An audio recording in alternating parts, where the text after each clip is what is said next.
여호수아 4장. 마침내 온 백성이 강을 건너자 하나님께서 여호수아에게 말씀하셨습니다. 백성 중에서 지파별로 한 명씩 12사람을 뽑아서 그들에게 바로 여기 제사장들의 발이 굳게 섰던 요단강 한가운데서 돌 12개를 취하십시오. 그 돌들을 가져다가 오늘 밤 여러분이 진을 칠 곳에 두십시오 하고 말하여라. 여호수아는 자신이 이스라엘 백성 중에서 지파별로 한 명씩 뽑은 12사람을 불러 지시했습니다. 요단강 한가운데로 가서 여러분의 하나님의 언약궤 앞에 서십시오. 각자 돌 하나씩을 들어 어깨에 메십시오. 이스라엘 백성 각 지파마다 돌 하나씩입니다. 그 돌들은 훗날 이 일에 대한 기념물이 될 것입니다. 여러분의 자손이 이 돌들은 무엇입니까? 하고 묻거든 여러분은 하나님의 언약궤가 요단강을 건널 때 강물이 그 궤 앞에서 멈췄다. 궤가 다 건널 때까지 줄곧 멈춰 있었다. 이 돌들은 이스라엘 백성을 위한 영원한 기념물이다 라고 말해 주십시오. 이스라엘 백성은 여호수아가 명령한 대로 행했습니다. 요단강 한가운데서 돌 12개를 하나님께서 여호수아에게 지시하신 대로 12지파가 돌 하나씩을 취하여 그것을 메고 진으로 돌아와 진 안에 두었습니다. 여호수아는 언약궤를 맨 제사장들이 서 있던 요단강 한가운데서 가져온 12돌을 세웠습니다. 그 돌들은 오늘까지 그곳에 있습니다. 언약궤를 맨 제사장들은 하나님께서 여호수아에게 지시하여 백성에게 행하게 한 일이 다 이루어질 때까지 계속해서 요단강 한가운데 서 있었습니다. 백성은 한 사람도 망설이지 않고 모두가 강을 건넜습니다. 강을 다 건너고 나서 온 백성은 언약궤와 제사장들이 건너오는 모습을 지켜보았습니다. 르우벤 지파와 갓 지파와 므낫세 반쪽 지파는 모세가 지시한 대로 이스라엘 백성 앞에서 전투 대형으로 건너갔습니다. 모두 약 4만 명의 무장한 군사들이 전투 태세를 갖추고 하나님 앞에서 여리고 평지로 건너갔습니다. 하나님께서는 그날 온 이스라엘 백성이 보는 앞에서 여호수아를 높여주셨습니다. 그리하여 이스라엘은 모세가 살아있는 동안 모세를 두려워했듯이 여호수아를 두려워하게 되었습니다. 하나님께서 여호수아에게 말씀하셨습니다. 증거궤를 맨 제사장들에게 명령하여 요단강에서 올라오게 하여라.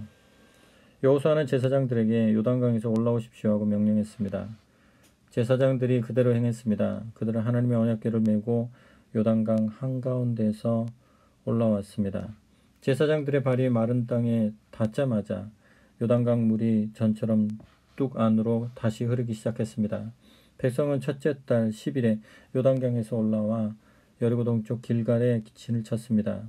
여호수아는 요단강에서 가져온 돌 12개를 길갈에 기념물로 세웠습니다. 그러고 나서 이스라엘 백성에게 말했습니다. 훗날 여러분의 자손이 그 아버지에게 이 돌들은 도대체 무엇입니까? 하고 묻거든 여러분은 이스라엘이 마른 땅을 밟고 이 요단강을 건넜다 하고 말해 주십시오. 그렇습니다. 여러분의 하나님께서 여러분이 강을 다 건널 때까지 요단강 물을 마르게 하셨습니다. 전에 여러분의 하나님께서 우리가 홍해를 다 건널 때까지 우리 앞에서 홍해를 마르게 하셨던 것처럼 말입니다. 그렇게 하신 것은 땅의 모든 사람이 하나님의 구원하시는 손이 얼마나 강한지 알도록 하고 여러분이 항상 하나님을 경외하도록 하려는 것입니다. 그렇게 하신 것은 땅의 모든 사람이 하나님의 구원하시는 손이 얼마나 강한지 알도록 하고 여러분이 항상 하나님을 경외하도록 하려는 것입니다. 여호수아 5장. 이스라엘 백성이 강을 다 건널 때까지 하나님께서 그들 앞에서 요단강을 멈추게 하셨다는 소식을 듣고 요단강 서쪽의 모든 아모리 사람의 왕들과 바닷가 가나안 사람의 왕들의 마음이 무너져 내렸습니다. 이스라엘 백성을 생각만 해도 그들은 간담이 서늘해졌습니다. 그때 하나님께서 여호수아에게 말씀하셨습니다. 돌칼을 만들어 이스라엘 백성에게 다시 할례를 행하여라. 여호수아는 돌칼을 만들어 할례산에서 이스라엘 백성에게 할례를 행했습니다. 여호수아가 할례를 행한 까닭은 이러합니다. 이집트를 떠난 백성 가운데 남자 곧 모든 군사는 이집트를 나오는 여정 중에 광야에서 죽었습니다. 이집트에서 나온 사람들은 물론 다 할례를 받았으나 이집트를 떠난 뒤로 광야길에서 태어난 사람들은 할례를 받지 못했습니다. 사실 이스라엘 백성은 민족 전체가 죽기까지 곧 이집트에서 나올 때에 군대 징집 연령에 해당하던 남자들이 하나님의 부르심을 불순종하여 모두 죽기까지 40년 동안 광야를 헤맸습니다. 하나님께서는 친히 우리에게 주시겠다고 우리 조상에게 엄숙히 약속하신 그 땅, 곧 젖과 꿀이 흐르는 땅을 그들이 절대로 보지 못할 것이라고 맹세하셨습니다. 결국 그 자손들이 그들을 대신했는데 여호수아가 할례를 행한 사람들이 바로 그들이었습니다.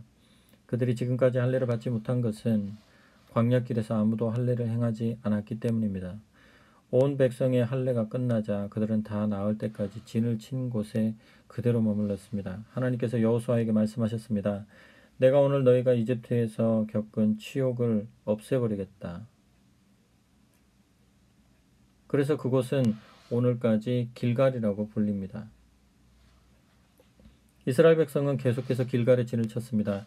그들은 그달 14일 저녁에 여리고 평지에서 유월절을 지켰습니다. 유월절 바로 다음 날부터 그들은 그 땅의 열매 곧 누룩을 넣지 않은 빵과 볶은 곡식을 먹기 시작했습니다. 그러자 만나가 더 이상 내리지 않았습니다. 만나가 완전히 그친 것입니다.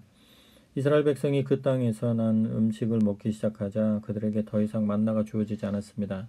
그 해에 그들은 가나안 땅에서 난 곡식을 먹었습니다. 그리고 이 일이 있었습니다. 여호수아가 여리고 근처에 이르렀을 때입니다. 그가 눈을 들어보니 바로 앞에 어떤 사람이 칼을 뽑아 들고 서 있었습니다. 여호수아가 그에게 다가가서 물었습니다.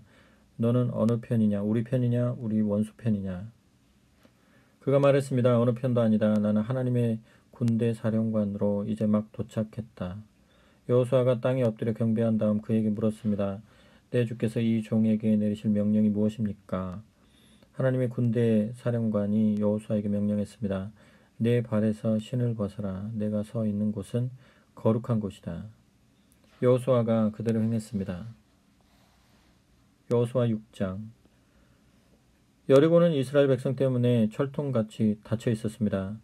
들어가는 사람도 나오는 사람도 없었습니다. 하나님께서 여호수아에게 말씀하셨습니다. 잘 들어라. 내가 여리고를 그 왕과 정예 부대와 함께 이미 너에게 넘겨주었으니 너는 이렇게 하여라.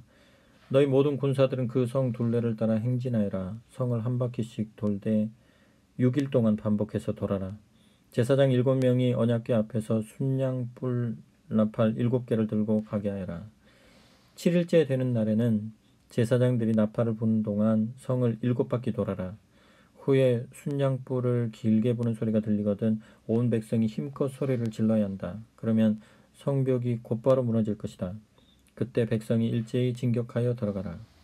눈의 아들 여호수아가 제사장들을 불러 말했습니다. 언약궤를 메십시오. 그리고 7 제사장은 순양 뿔나팔 7개를 들고 하나님의 궤 앞에 서십시오. 그가 또 백성에게 말했습니다. 출발하십시오. 저 성 둘레를 따라 행진하십시오. 무장한 호위대는 하나님의 궤 앞에서 행진하십시오. 그러자 백성이 그대로 행했습니다. 여호수아가 명령하자 백성이 움직였습니다. 7 제사장은 순양 뿔나팔 7개를 두고 하나님 앞에서 출발했습니다. 그들은 하나님의 궤 언약궤 앞에 서서 나팔을 불었습니다. 무장한 호위대가 나팔을 부는 제사장들 앞에서 행진했고 후방 호위대는 나팔을 불며 행진하는 제사장들 뒤에서 행진했습니다. 여호수아가 백성에게 명령했습니다. 소리치지 말고 말도 하지 마십시오. 내가 외치라고 할 때까지는 속닥거리지도 마십시오. 외치라는 명령이 들릴 때에 힘껏 외치십시오. 여호수아는 하나님의 궤를 보내어 성 둘레를 돌게 했습니다. 궤는 성을 한 바퀴 돌고서 진으로 돌아와 진 안에서 밤을 보냈습니다. 여호수아는 이튿날 아침 일찍 일어났고 제사장들은 하나님의 궤를 맸습니다. 제사장 7명이 순양 뿔나팔 7개를 들고 하나님의 궤 앞에서 행진했습니다. 그들이 나팔을 불며 행진하는 동안 무장한 호위대가 앞에서 행진했고 후방 호위대는 뒤에서 행진했습니다. 이렇게 그들은 나팔을 불며 행진했습니다. 둘째 날에 그들은 다시 성을 한 바퀴 돌고 진으로 돌아왔습니다. 6일 동안 그렇게 했습니다. 7째 날 그들은 아침 일찍 일어나 성 둘레를 똑같은 방식으로 행진하되 그날만은 7바퀴를 돌았습니다. 7바퀴째 돌 때에 제사장들이 나팔을 불자 여호수아가 백성에게 신호를 보냈습니다. 외치십시오. 하나님께서 이 성을 여러분에게 주셨습니다. 이 성과 그 안에 있는 모든 것은 거룩한 저주를 받아 하나님께 바쳐졌습니다. 다만 창녀 라합만은 예외입니다. 라합과 그 집에 있는 모든 사람은 우리가 보낸 정탐꾼들을 숨겨주었으므로 살려두어야 합니다. 거룩한 저주를 받은 이 성에서 여러분의 행동에 주의하십시오. 성 안에 있는 물건을 탐내지 마십시오. 저주받은 것을 취함으로써 그 저주로 이스라엘 진을 위험에 빠뜨리고 모든 사람을 괴롭게 하는 일이 없도록 조심하십시오. 모든 은과 금, 동과 철로 만든 그릇은 하나님께 거룩한 것이니 그것들은 하나님의 보물 보관소에 두십시오. 제사장들이 나팔을 불었습니다. 백성이 나팔 소리를 듣고 우레처럼 큰 소리로 외치자 성벽이 곧바로 무너져 내렸습니다. 백성은 곧장 성 안으로 달려들어가 그 성을 차지했습니다. 그들은 성 안의 모든 것을 거룩한 저주 아래 두어 남녀노소와 소와 양과 나귀를 가리지 않고 죽였습니다. 여호수아는 전에 그 땅을 정탐했던 두 사람에게 명령했습니다. 그대들이 약속한 대로 그 창녀의 집에 들어가 그녀뿐 아니라 그녀와 관계된 사람들을 모두 구하시오. 젊은 정탐꾼들이 들어가서 라합과 그 부모와 형제 곧 그녀와 관계된 사람들을 모두 데리고 나왔습니다. 온 가족을 데리고 나와서 이스라엘 진 밖에 한 곳에 있겠습니다. 그리고 성과 그 안에 있는 모든 것을 불살라 버렸습니다. 그러나 금과 은, 동과 철로 만든 그릇은 예외여서 그것은 모두 하나님의 집 보물 보관소에 두었습니다. 여호수아는 창녀 라합만은 살려주었습니다. 곧 라합과 그녀의 아버지 집안과 그녀와 관계된 모든 것을 살려준 것입니다. 라합이 오늘까지 이스라엘 가운데 살아있는데 그것은 여호수아가 여리고를 정탐하도록 보낸 정탐꾼들을 그녀가 숨겨주었기 때문입니다. 그때 여호수아가 엄숙히 맹세했습니다. 이 여리고성을 다시 세우려는 사람은 하나님 앞에 저주를 받을 것이다. 기초를 쌓으면 맏아들을 잃고 문짝을 달면 막내 아들을 잃을 것이다.